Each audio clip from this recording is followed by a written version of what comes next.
नमस्कार दोस्तों, मैं हूं पवन कुमार। आज के वीडियो में मुख्य रूप से हम चर्चा करेंगे 8 महत्वपूर्ण प्राणायाम के ऑल प्राणायाम पैकेजेस। 8 महत्वपूर्ण प्राणायाम है रोगोपचार की दृष्टि से। 2023 योग दिवस के अवसर पर हम सभी प्रयास करेंगे कि 8 प्राणायाम सुबह सुबह खाली पेट में सब लोग करें। अगर आपको समय है तो आधा घंटा, पौना घंटा, 1 घंटा, जितना हो सके आप प्राणायाम का अभ्यास करें। बहुत ही लाभकारी प्राणायाम है 8। अगर 8 प्राणायाम का आप अभ्यास करते हैं तो आपको कोई रोग होगा नहीं। अगर आपके शरीर में कोई रोग है तो सब रोग मिट जाएंगे। तो चलिए हमारे साथ शुरू करते हैं 8 प्राणायाम। हमारे साथ 8 प्राणायाम का अभ्यास करें। तो सर्वप्रथम सबसे पहले हम भस्त्रिका प्राणायाम का अभ्यास करेंगे।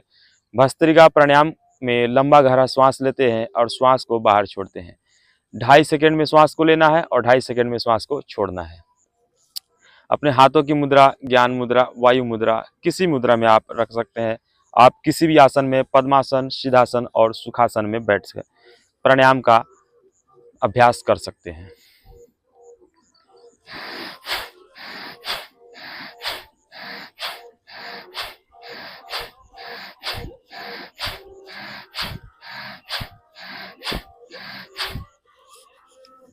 आप भस्त्रिका प्राणायाम का अभ्यास किसी भी गति में कर सकते हैं। मध्यम गति, तीव्र गति और धीमी गति, जिस गति में आप चाहे भस्त्रिका प्राणायाम का अभ्यास कर सकते हैं। भस्त्रिका प्राणायाम पहला प्राणायाम करेंगे। 2 से 3 मिनट तक भस्त्रिका प्राणायाम करें।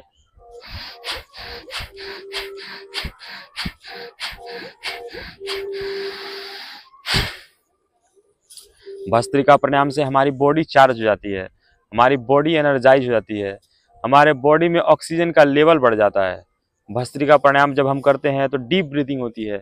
इसमें 8000 से 10,000 ml ऑक्सीजन हमारे बॉडी के अंदर जाता है, जो एक एक पार्ट को, एक एक ऑर्गन को नया कर देता है, स्वस्थ कर देता है। इसके बाद दूसरा महत्वपूर्ण प्राणायाम करेंगे, कपालभाति प्राणायाम। कपालभाति प्राणायाम एक ऐसा प्राणायाम है जिसका आप अभ्यास करके सब प्रकार के रोगों से मुक्ति पा सकते हैं। कपालभाति प्राणायाम करने के लिए हम श्वास को बाहर छोड़ेंगे, पेट को अंदर करेंगे। दोनों क्रिया एक साथ करेंगे।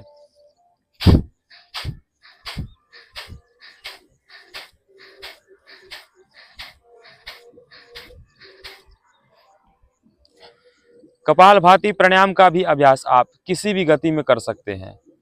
मध्यम गति, तीव्र गति, धीमी गति। बेहतर होगा आप 1 सेकंड में एक अभ्यास करें।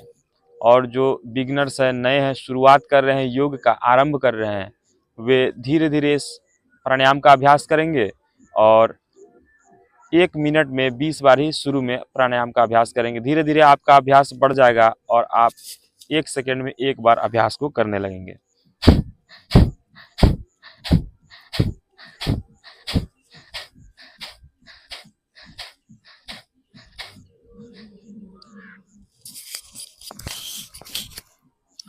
कपालभाति प्राणायाम के अभ्यास से सब प्रकार के रोग मिट जाते हैं। आपका लीवर मजबूत हो जाता है, आपका हार्ट मजबूत हो जाएगा, आपका किडनी मजबूत हो जाएगा, आपका पेनक्रियाज सही हो जाएगा, आपको डायबिटीज की समस्या नहीं रहेगी। किसी भी प्रकार की ब्लड में डिफिशियंसी, न्यूट्रिएंट्स की, माइक्रो न्यूट्रिएंट्स की, किसी भी प्रकार का इनबैलेंस आपके बॉडी में नहीं होगा, सबको बैलेंस कर देगा। कपालभाति प्राणायाम से बाहर जाती सांस के साथ हमारे शरीर के जितने भी टॉक्सिन्स है सब बाहर चले जाते हैं। शरीर एकदम स्वच्छ और ताज़ा हो जाता है। तो कपालभाति के प्राणायाम का अभ्यास आप 5 मिनट में 300 बार, 10 मिनट में आप 600 बार और 15 मिनट में 900 बार कपालभाति प्राणायाम का अभ्यास कर सकते हैं। आप 10 से 15 मिनट प्रतिदिन कपालभाति प्राणायाम का अभ्यास कर सकते हैं।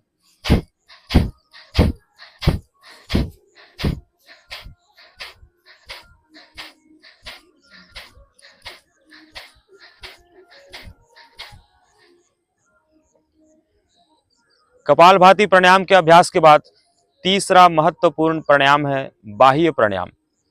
अगर आप बाह्य प्राणायाम का अभ्यास करते हैं तो आपके पेट की मसाज हो जाती है। बाह्य प्राणायाम के अभ्यास से आपका पाचन संबंधी, यौन रोग संबंधी सभी बीमारी दूर हो जाती है। बाह्य प्राणायाम करने के लिए हम लंबा गहरा श्वास लेंगे और श्वास को बाहर छोड़कर बाहर रोक देंगे और 3 बंद लगाएंगे। नाभि से नीचे वाले भाग को ऊपर खींच के रखेंगे, मूल बंद। पेट को पीछे सिकोड़ कर रखेंगे, उड़ियान बंद। और थोड़ी को कंठकोप से लगा कर रखेंगे, जालंधर बंद। त्रिबंध के साथ हम बाह्य प्राणायाम का अभ्यास करेंगे।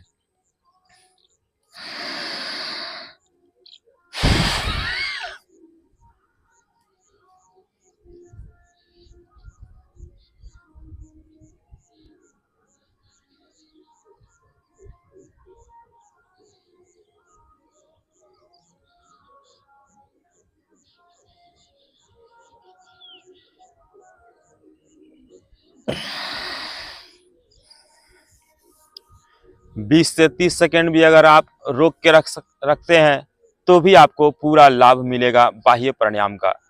बाह्य प्राणायाम का अभ्यास 3 से 5 बार तक बाह्य प्राणायाम का अभ्यास आप प्रतिदिन कर सकते हैं। तीसरा महत्वपूर्ण प्राणायाम था। बाह्य प्राणायाम के बाद आप अगर चाहें तो अग्निसार क्रिया भी कर सकते हैं। अग्निसार क्रिया पेनक्रियाज के लिए, डायबिटीज के लिए, पेट के समस्त रोगों के लिए, ये मुख्य रूप से हमारे आंतों को शुद्ध बनाने के लिए, सक्रिय करने के लिए अग्निसार क्रिया बहुत ही उत्तम है। तो अग्निसार क्रिया करने के लिए लंबा गहरा श्वास लेंगे और श्वास को बाहर छोड़कर बाहर रोक देंगे और पेट को आगे पीछे 20 से 40 बार चलाएंगे। इस प्रक्रिया को भी आप 3 से 5 बार प्रतिदिन कर सकते हैं।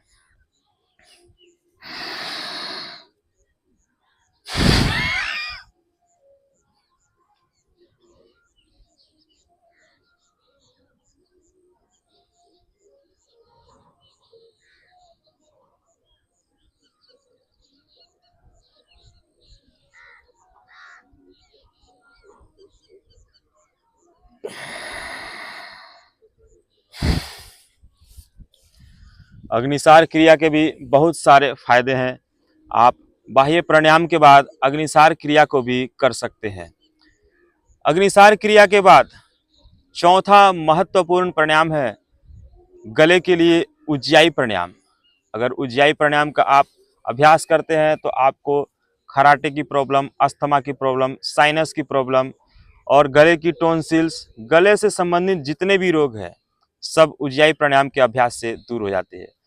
उज्जाई प्राणायाम में गले को टाइट करके श्वास को भरेंगे और श्वास को रोक के रखेंगे और 20 से 30 सेकंड रोकने के बाद दाहिने नाक को बंद करके बाएं नाक से श्वास को बाहर छोड़ देंगे। उज्जाई प्राणायाम। उज्जाई प्राणायाम का भी अभ्यास आप प्रतिदिन 3 से 5 बार 7 बार तक कर सकते हैं। बहुत ही लाभकारी है उज्जाई प्राणायाम। तो गले को टाइट करके श्वास भरेंगे और उज्जाई प्राणायाम का अभ्यास देखें। कुछ इस तरह से साउंड आएगी उज्जाई प्राणायाम में।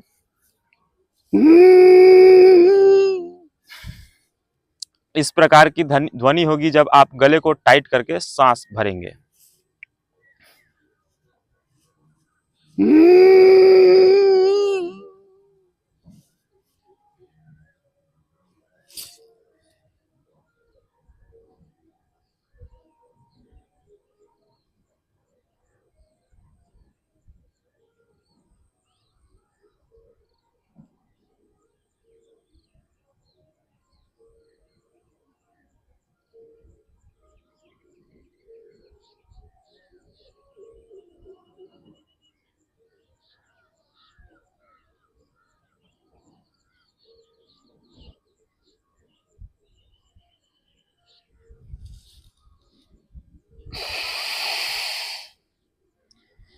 यथाशक्ति रोकने के बाद दाहिने नाक को बंद करेंगे और बाएं नाक से श्वास को बाहर छोड़ देंगे।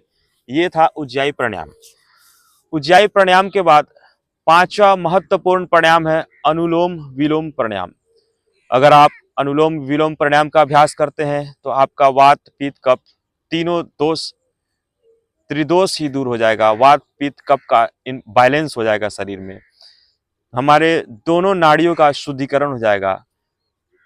अनुलोम विलोम प्राणायाम का अभ्यास से blood pressure, high blood pressure, low blood pressure की समस्या पूरी तरीके से ठीक हो जाती है।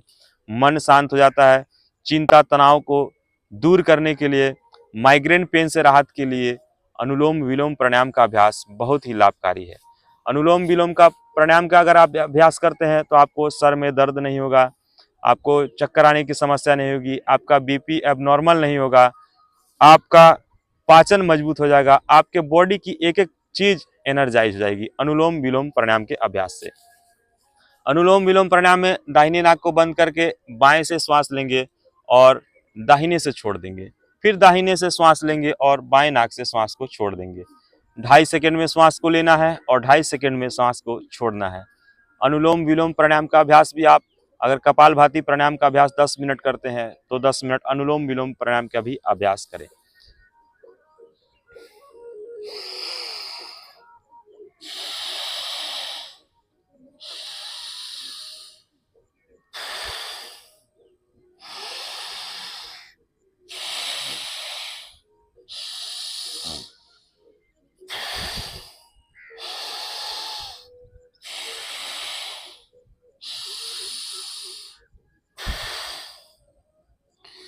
बहुत ही महत्वपूर्ण प्राणायाम है अनुलोम विलोम प्राणायाम। नाड़ियों की शुद्धि के लिए, नाड़ियों को शक्ति देने के लिए, नाड़ी की शुद्धिकरण के लिए। तो अनुलोम विलोम प्राणायाम का अभ्यास आप रोज करें। बच्चे से लेकर बूढ़े तक अनुलोम विलोम प्राणायाम का अभ्यास प्रतिदिन कर सकते हैं। आप अगर बैठने की स्थिति में ना है तो कुर्सी पे बैठ के, बिछावन में बैठ के आप अनुलोम विलोम प्राणायाम का अभ्यास कर सकते हैं। अनुलोम विलोम प्राणायाम के बाद आप छठा प्राणायाम करेंगे भ्रामरी प्राणायाम। भ्रामरी प्राणायाम में अपने उंगली को माथे पे रखेंगे और शेष 3 उंगलियों को आंखों पे रखेंगे और लंबा गहरा श्वास लेंगे और श्वास लेने के बाद नाद, ओम का नाद करते हुए श्वास को बाहर छोड़ेंगे। भ्रामरी प्राणायाम से मन एकदम शांत हो जाता है, चिंता तनाव से मुक्ति मिल जाती है। मन को शांत करने के लिए, एकाग्र करने के लिए भ्रामरी प्राणायाम बहुत ही महत्वपूर्ण प्राणायाम है। भ्रामरी प्राणायाम के अभ्यास से दर्द से निवारण मिलती है, दर्द से छुटकारा मिलता है। हमारे शरीर में कहीं प्रॉब्लम हो, पेन हो, दर्द हो, सर में दर्द हो, टेंशन हो, चिंता हो, तनाव हो, तो भ्रामरी प्राणायाम का अभ्यास आप 5 से 7 बार, 11 बार, 21 बार, जितना समय हो आप उतना भ्रामरी प्राणायाम का अभ्यास कर सकते हैं। तो भ्रामरी प्राणायाम का अभ्यास देखेंगे। पहली उंगली माथे पर, शेष 3 उंगली आंखों पर और लंबा गहरा श्वास लेंगे और अंगूठे को कान में लगाएंगे।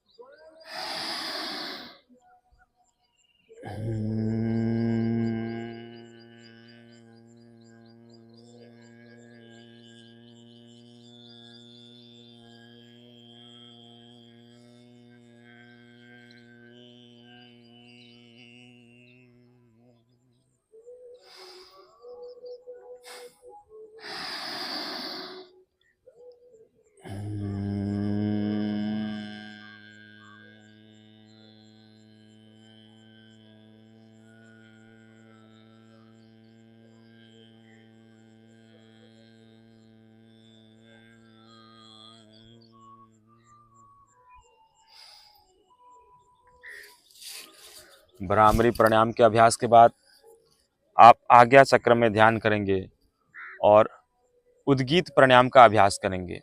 उद्गीत प्राणायाम को करने के लिए लंबा गहरा श्वास लेंगे और ओम की ध्वनि करते हुए ओम का उच्चारण करेंगे। ओ का उच्चारण थोड़ा लंबा और म का थोड़ा छोटा करेंगे। 20 से 30 सेकंड तक उच्चारण करेंगे। उद्गीत प्राणायाम का अभ्यास देखें।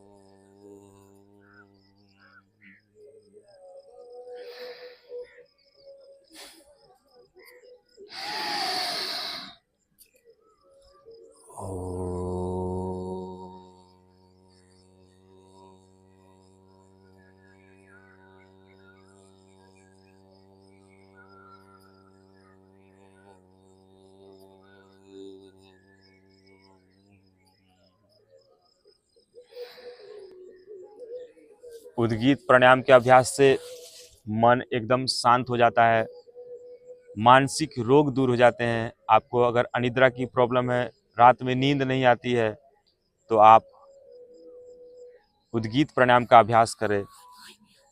मन एकदम शांत हो जाएगा, चिंता, तनाव, डिप्रेशन से मुक्ति मिल जाएगी और आप एकदम तरोताज़ा और स्वस्थ महसूस करेंगे। उद्गीत प्राणायाम का भी अभ्यास आप 5 से 7 बार, 11 बार, 21 बार तक उद्गीत प्राणायाम का अभ्यास आप कर सकते हैं। उद्गीत प्राणायाम के अभ्यास के बाद आप 8वां महत्वपूर्ण प्राणायाम प्रणव प्राणायाम करेंगे।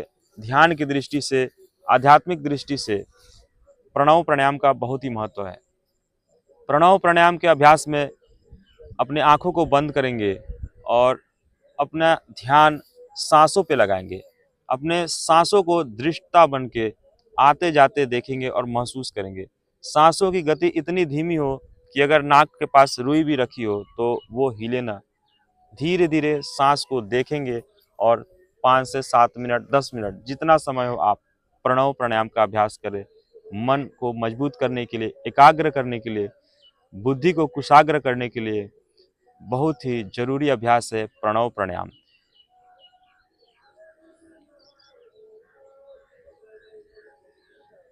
अपनी आंखों को बंद करेंगे, अपना ध्यान आज्ञा चक्र में लगाएंगे और अपनी आती जाती सांसों को दृष्टता बन के देखेंगे, महसूस करेंगे।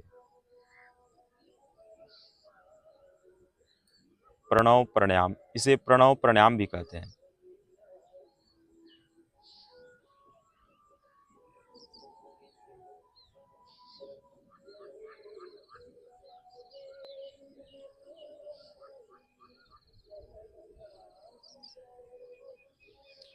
अब धीरे धीरे अपने हाथों को आपस में रगड़ेंगे और अपने आंखों पे लगाएंगे और अपने आंखों को खोलेंगे। तो ये थे महत्वपूर्ण 8 प्राणायाम। 2023 योग दिवस के अवसर पर हम लोग संकल्प लें कि 8 प्राणायाम का अभ्यास करें और स्वस्थ रहें, निरोग रहें और खुशहाल रहें, सब रोगों से दूर रहें। तो प्रण करिए और संकल्प लीजिए कि आप सब भी योग करेंगे और योग के महत्व को समझेंगे। अगर आप योग करते हैं तो जीवन खुशहाल हो जाएगा। मानवता के लिए योग बहुत ही जरूरी है, मन शांति के लिए बहुत ही जरूरी है। अगर आपको हमारा वीडियो अच्छा लगा तो वीडियो को लाइक कीजिए। हमारे चैनल पर नए हैं तो चैनल को सब्सक्राइब करिए और शेयर करना ना भूलिए। 8 प्राणायाम के बाद हम 7 सूक्ष्म व्यायाम करेंगे, क्योंकि प्राणायाम के बाद थोड़ी सी बॉडी में जकड़न अकड़न हो जाती है। उन सबको दूर करने के लिए और नसों में छोटे मोटे जो दर्द है, खिंचाव है, कंधों में, गर्दन में, पैरों में, पैर के पंजों में, घुटनों में, सबको ठीक करने के लिए हम 7 सूक्ष्म व्यायाम का भी अभ्यास करेंगे। तो सबसे पहले हम पहला सूक्ष्म व्यायाम में करेंगे, अपने पैरों को सीधे खोल लेंगे और अपने पैरों को आगे पीछे दबाएंगे 5 से 10 बार। इससे पैरों की एक्सरसाइज हो जाती है, पैरों की नसें खुल जाती है और पैरों में जो छोटी मोटी जो दर्द है वो सब दूर हो जाती है। उसके बाद क्लॉकवाइज पैरों को घुमाएंगे। उसके बाद एंटी क्लॉकवाइज भी 5 से 10 बार घुमाएंगे।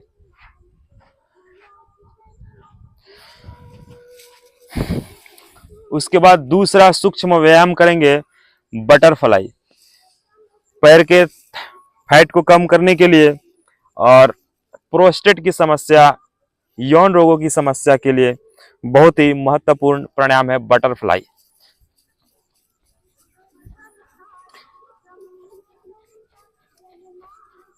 बीस से 30 बार हम बटरफ्लाई का भी अभ्यास करेंगे। बटरफ्लाई अभ्यास के बाद हम तीसरा सूक्ष्म व्यायाम करेंगे।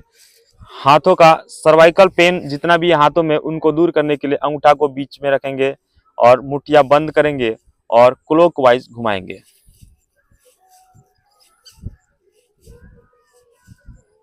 फिर एंटी क्लॉकवाइज भी 5 से 10 बार घुमाएंगे। हाथों की पेन, सर्वाइकल पेन जितने भी है सब दूर हो जाएंगे धीरे धीरे। उसके बाद चौथा सूक्ष्म व्यायाम करेंगे।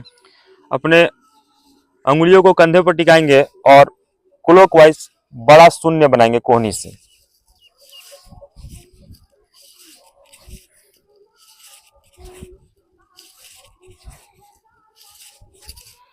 उसके बाद विपरीत दिशा से भी 5 से 10 बार आप बड़ा सा शून्य बनाएंगे।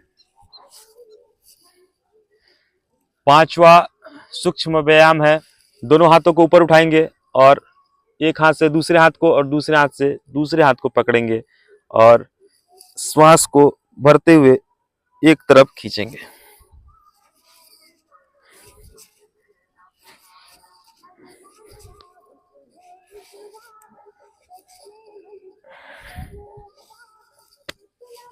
छठे अभ्यास में हम दोनों हाथों को आपस में जोड़ लेंगे और हाथ को सर के विरुद्ध और सर को हाथ के विरुद्ध दबाव देंगे। फिर दाहिने तरफ से सर को हाथ के विरुद्ध और हाथ को सर के विरुद्ध दबाएंगे। ठीक उसी तरह बाएं तरफ से भी करेंगे और आगे से भी करेंगे। उसके बाद 7वें अभ्यास में दोनों हाथों को घुटने पर रखेंगे और कंधे को क्लॉकवाइज 5 से 10 बार, एंटी क्लॉकवाइज